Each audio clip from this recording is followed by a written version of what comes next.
Okay, we're going to continue with reading Iliad 1, and we did the first 16 lines last time, and you'll recall that we got up to this last section here, where after this amazing introductory paragraph that we had about the anger of Achilles, the seer Chryses turns up, because there has been some kind of nuison, some kind of disease, some cacane nuison about the camp, and it's because Agamemnon has dishonoured the seer Chryses by refusing to release his daughter.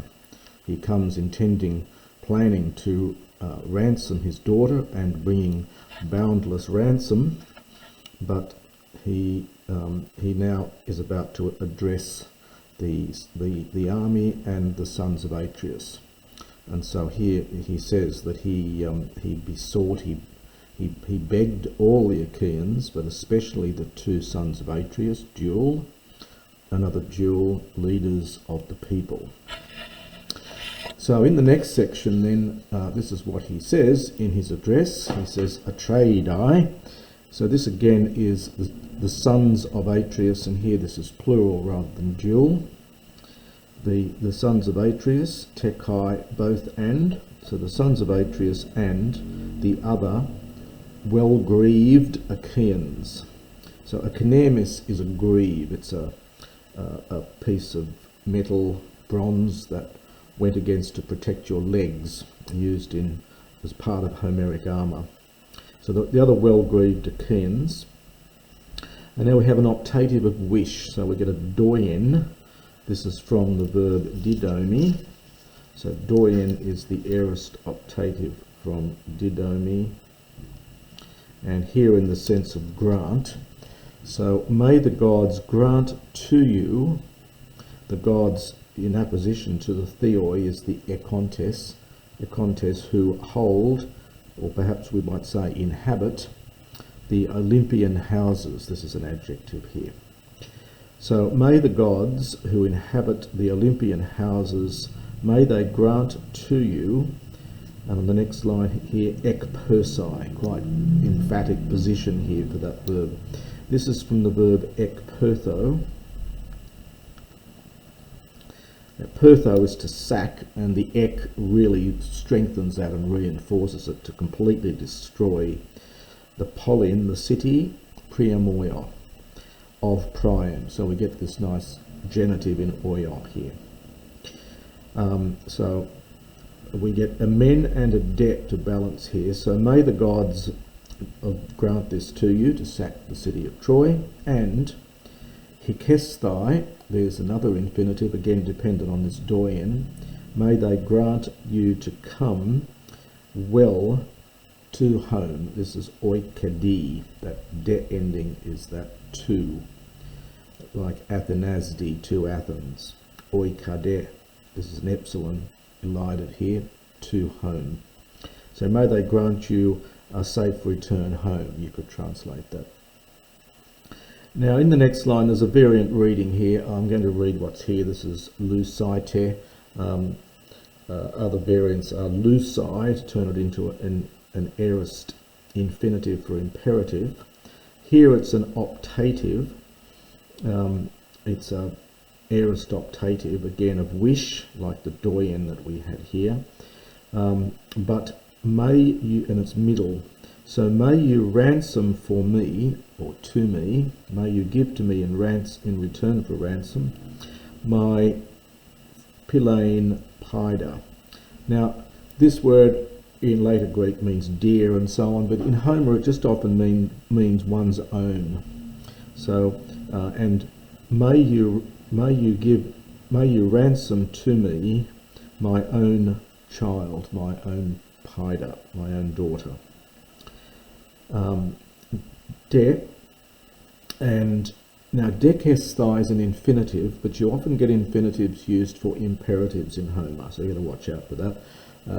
You'll occasionally see infinitives when they're imperatives. So dekesthai, receive ta apoina, the ransom money, receive the ransom. has dominoi, showing respect for, this is the participle, and it's nominative plural, so showing respect for Apollo, the far shooter.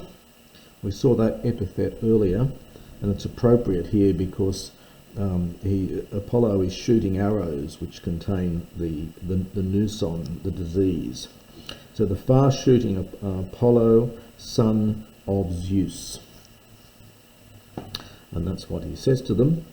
Enther, at that point, aloi men pantes Achaioi, all the other Achaeans, epuphemesan. This verb here has the sense of to give their voices in favour or to approve, so to shout approval. In later Greek it actually means to be silent. The idea is that you speak a good word, and the best way of speaking a good word is to say nothing. But in Homer it has more the sense of the opposite. It's to give their voices in approval.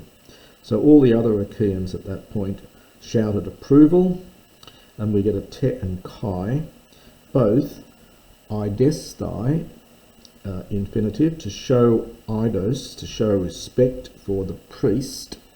Earlier he was described as a prayer. Here it's the other word. Here's the word hierus, priest. This is the accusative. It's a third declension. This is accusative singular. And now dekthai is a shortened form of what would have been dexasthai, which is the aorist middle infinitive, and this is a little apocryphated form, dekthai. So they're just taking the stem dek and they're adding on this thigh infinitive ending, or this ending, this thigh, this this infinitive ending. So it's an apocryphated or shortened form of what you'd see elsewhere as dexasthai. It's a handy little tool in order to make it fit the meter nicely and to fit the line. Both to show respect to the priest and to receive the apoina agla'a. Agla'a is shining, resplendent, and the apoina is the ransom. So this glorious or shining ransom. Allah, we get two Allahs here, Allah, Allah, but, so it's very strong, but. Now there's our verb, and there's no subject, there's no nominative in this line, so this is an impersonal use. Handano is from the verb handano, and in this is a nasal infix, often appears in present tenses, and there's an iterative infix at the end there, and that gives me the stem, and so the stem of this verb is had, is the stem of handano. Here it's just the imperfect. So it was not pleasing, thumo, to the soul, for Agamemnon, son of Atreus. Allah, but aphie, from aphiemi, he sent him off. Kakos, roughly, would be a nice translation of this. So he dismissed him roughly. Now in the next part of the line we get epi goes with the tello. This is a preverb. You can think of this as temesis if you want to think of it in later grammatical terms, but here in Homer we often think of this as a preverb, but it goes with the tello. And epitello is to lay a command upon someone or impose something upon them. The crateron here, you could say harsh. You could take it with humon, or you could take it as a neuter. You could take it adverbially as well. So either he laid a harsh word upon him, or he laid a word upon him harshly, depending on whether you take this as an adverb. And this is what he says, Meset, and we have our verb is at the end of the line here. There's the subject ego, and kikeo. Now kikeo is from kikano, In Attic Greek, this becomes kinkano, but in Homer, that's the form you generally see with without the gamma. So you get, so kikano, this is a present subjunctive, in fact, this kikao here formed from this one, from this verb. It means to find. So we've got a negative, there's the subject, there's the verb. So may I not find you, old man, para, beside, and the koilesi goes with the neusi, beside the hollow ships. This is dative plural from Neo's ship.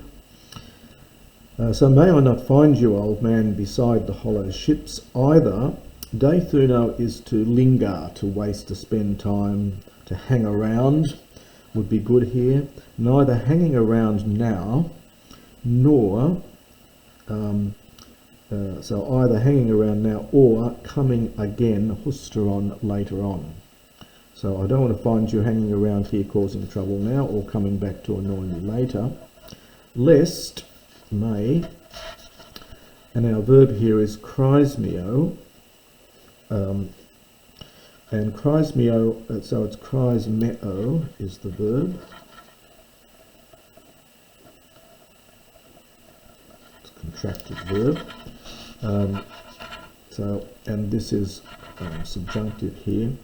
So lest the scepter, the skeptron, comes straight into English, and the stemma, we saw that before there, the bands of wool that you put around the staff of the god, be of no use to you. But I will not release, here it's actually active, I will not release her. Prin is used adverbially here. Before that, old age, geras is the subject here, it's nominative, old age will come upon her, this is Amy Ibo. Before that, old age will come upon her in my house, in Argos, far from her fatherland. Teilothi patres. We get a triple idea here, which Homer likes building up things in lots of threes. So, in our house, in Argos, far from her fatherland. It's very powerful, very emphatic, and quite unpleasant to the poor old guy. And she will be going up and down, ep oikamai, participle here, going up and down the loom, and anti-osan, well, something like presenting herself to, or perhaps sharing my bed.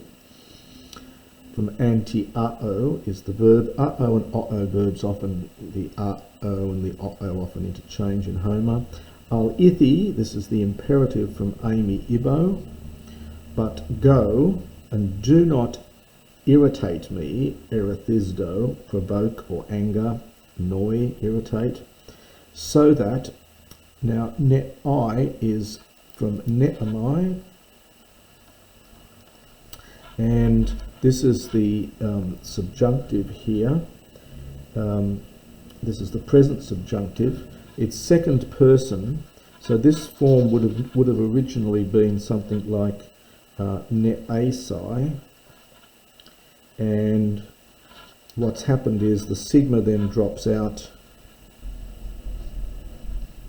and you get exactly the form that's there, so that you might return saoteros more safely. This is connected with the verb sodzo, I save in later Greek. So saos is the adjective and saoteros is the comparative, so that you might return home literally more safely. And that's Agamemnon's rather harsh reply to the father of the girl.